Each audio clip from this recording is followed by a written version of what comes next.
everybody, welcome back to my channel. I do hope you're having a good day and welcome back to another video. So I am in a good flipping mood this morning. First off, it's a lovely sunny day. Second off, I woke up this morning and looked at my subscriber count, which is absolutely insane. I'll talk about that more in a minute. And thirdly, because this has arrived. Now, this is a package from the aircraft model store. I did already have to open it just to check that it was the correct one, but I have not looked in here at all. This is going to be my genuine first reaction, and I am super excited. So, as you guys may know, I have always been a Gemini guy. Every single aircraft in my collection is a Gemini Jets. Kind of a little bit of an obsession, and I have been, it's fair to say, very close-minded about, trying something new and trying out some different brands. But my good friend Mad Aviation released a video, maybe it was last week, where he got his first ever NG model, and after seeing that I was just like, actually, you know what, I think I should give these guys a go. So I went onto the aircraft model store, and they had the model that is in here today, and we do also have another item as well. But yeah, I was so happy that these guys did it. But yeah, let's get into it. So yeah, there are two things in here. There's a model, and oh, actually, we've got the other thing first. So first off, the first out of the two items is actually, we have, for my birthday, you may remember I got myself some Herpa buses. They were very kindly bought for me. And yeah, so these are some Herpa pushback tractors. I'll just get one out and show it to you up close. Let's see if I can get one of, let's just move the package out of the way. So here it is. I'm not sure whether it's going to focus. I've been having some problems with my camera recently. Yeah, so the thing that strikes me first about these is the little windshields at the front. That's kind of a clear plastic, and that doesn't actually look too bad. Yeah, I quite like that. That's quite realistic. You have this I'm not really sure what you'd call those stripes on the front there, but yeah, you've got those stripes. On the top here, I believe this is where the nose landing gear just slots in there, and that looks very good. And we do, of course, have some detail on the side. We've got some wheels, and I am not sure what any of that other stuff is. It has to be said, this cab piece does feel a tiny little bit loose. Oh yeah, it does. Look at that. That gives a fair bit of give. But these are fairly small, and I don't think these are designed to be handled a lot. You know, they're designed to be put under the aircraft nose wheel and just look there for display purposes. So yeah, I'm pretty happy with them. I'm looking forward to the next airport update to see them. And now the star attraction then, the moment we've all been waiting for. Which NG model have I purchased? We will see. Right, oh, it's thicker than a Gemini Jet box. Oh wow. There we go. Look at this. Right, so as you can see, yeah, it kind of makes sense for my airport being a London airport. Ironically, Gemini Jets did produce a version like this. This was in the 100 Years of Independence livery, that one, and I was actually planning on getting that one, but by the time that I'd got there, that I was ready to purchase the model, it had actually sold out, and I was really upset at the time, but you know what? I am actually really glad that was sold out now, because that means that I've been introduced to this.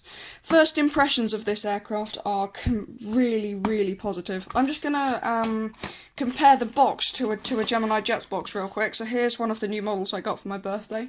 A very lovely model. So yeah, with the Gemini Jets box, it's kind of all the same. Each one of these boxes is the same. And with these NG models, that really isn't the case, because it's a lot more personalised to the airline. So here we have the computer-generated image of the aircraft, and then sort of overlaid on the back of that we have the Iceland flag, and then we have a map of the Iceland of Iceland on the back. So I really like that. And they've also gone to the trouble to take the colours of the liveries, and also a really nice detail I've only just noticed actually. Along the bottom of this Iceland Air livery there's like a kind of dark blue ribbon separated by a little bit of orange. They've actually done that on the bottom here as well, where the brand and where the airline and the registration and the brand and all of that is. So yeah, I'm extremely impressed with this. So yeah, you guys have already kind of seen the front. On the back, let's see, it's pretty much the same story here. You've got the age rating, oh yeah, and the trademark as well. Among trademarks owned by Boeing, Iceland Air is a trademark of, oh, typo there. Oops, oh well. And on the sides of the box we have, so on the kind of this side we have the airline and the next generation models logo and all of that, and yeah, the same on the other side.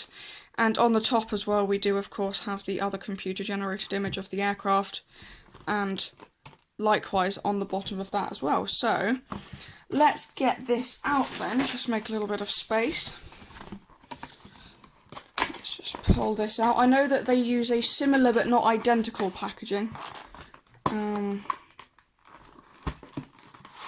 There we go. Right, I'm just gonna stick that box down there. Right, so in terms of packaging here, it feels extremely secure.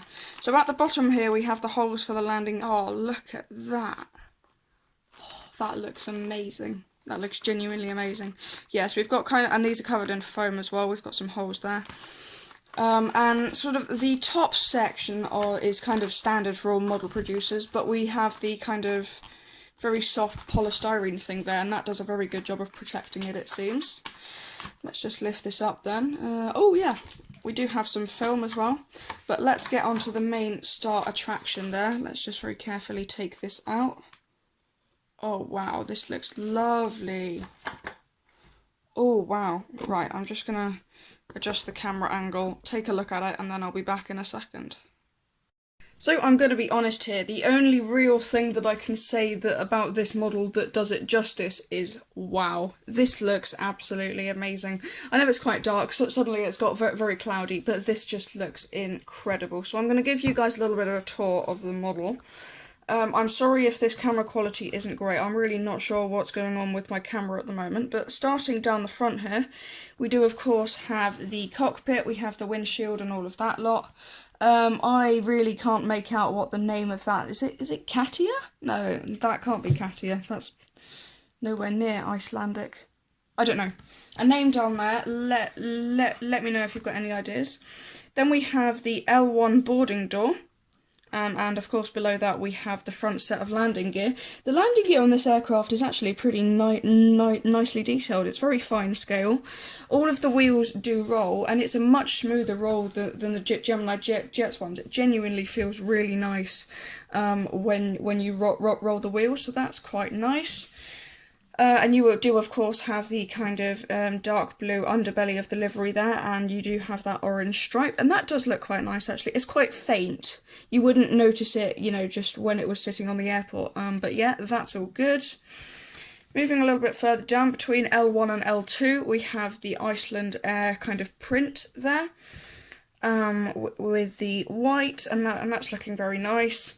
The L2 boarding door is the most detailed boarding door I've ever seen on any aircraft ever. That is really impressive. Yeah, very nice and very crisp down there. I suppose moving on to the wings then, we have the escape raft things either side of the cabin. Oh dear, sorry about that. There we go, the escape raft things either side of the cabin. The wings are actually really nicely detailed. You can see we have some rivets near the top there. Which is looking very nice. Yes, very nicely detailed. The engines are quite good, maybe a tiny bit messy around the back there, but that's not massively obvious anyway. On the bottom then, oh dear, sorry, I'm just going to have to... There we go. On the bottom, we have a very large amount of detail there. We have these upside down antenna, which I've never seen on any other model. Definitely not in my collection anyway. So that means they must have a system to be able to get it down there and like stay there, which is quite cool.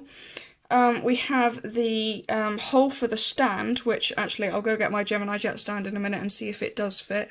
I'm going to assume it does, because there's no real point in different manufacturers creating different holes, because that just makes that inconvenient. And we do of course have the gear bay doors there as well. On the edge of the wings, then, the wingtips are extremely nice on this model. They've really got the shape of the kind of sweeping back bit at the very top of the wingtip, really spot on. So you've got the Icelandair logo on the outside and also on the inside as well. There, if you can see on the other wing there. So yeah, that's looking very nice. I'm very impressed with this model so far. Moving down to the registration then, so we have quite a lot down there. We have the Icelandair flag, yeah, we have Iceland flag, obviously because this has been registered as an Iceland aircraft. The registration for this is Tango Foxtrot India Victor, which is looking very nice, and we do of course have the Boeing 757-200 there, and we do have L3 boarding door down there. And sort of really the main attraction of the livery then, quite a simplistic livery, but good all the same. We have the tail with that lovely Icelandair logo and the lovely, quite modern print. So I am genuinely extremely impressed with this model. I'm not sure whether you can tell. I'm definitely been converted. I now have an open mind and I am willing to try other model aircraft manufacturers. No, I'm thoroughly impressed. So what I'm going to do now, I'm just going to go and get my Gemini Jet stand and actually set it up with one of the new Herpa tractors and see how that looks. So here is the model with the Herpa tractors then. There's a little bit of give here, you know, you kind of have it can go backwards and forwards a tiny bit, but that's because these tractors are designed to take anything from a 757 to an A380, you know, so they need to be fairly generic and be able to fit all aircraft. And now I'm actually going to try and I'm going to see whether the stand, which I have right here, see whether the stand hole actually fits on there like that. So there we go. Try to do that over the camera. That's a shame. That's a tiny bit too small. Just a tiny bit too small. If you really wanted to get it to fit, I'm sure you could, you know, take a little bit off the width of the end of the stand. But no, unfortunately, I don't think that's gonna fit. Well, obviously, with a little bit of DIY, it would. But I don't think I'm going to be using this on a stand. So yeah, it doesn't really work with the stand, but to be honest, I'm okay with that because I wouldn't really use it with the stand anyway. It's very rare that I have an aircraft coming in on the stand because for me the stand makes my airport just in general look a lot less realistic. But yeah, let's head to an outro. So there we go then, I'm so happy that I picked one of these up, and it is definitely a reward for branching out and trying different aircraft manufacturers. This will not be the last NG model I get, I do plan on getting a lot more. Just for reference, I do believe this aircraft was maybe £37.95, I think it was, and these Herpa tractors were 23, I think. So yeah, that was the overall price of my order. Thank you so much to my godmother who made the extremely generous donation which helped to fund this video. I really wouldn't have done it without her, so thank you so much.